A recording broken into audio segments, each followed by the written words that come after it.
Бүгүн да ток-шоуну мен силерге ишенем деп баштаймын. Атпат! Айнур, давай!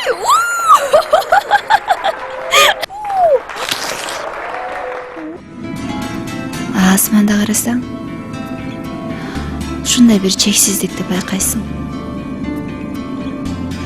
Жашоонун, өмүрдүн чексиздигин асмандан тиктеген аны билесиң. Мына ошондо мындан да жаман акыбалда каласың сен. Эмне эле ошо кыздыңар деди асманга учуруп атасыңар? Мерлин Монро болуп кетсе дагы. Саламатсызбы эже?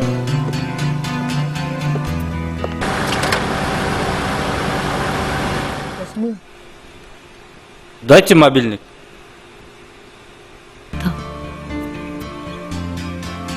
Ты просто дура.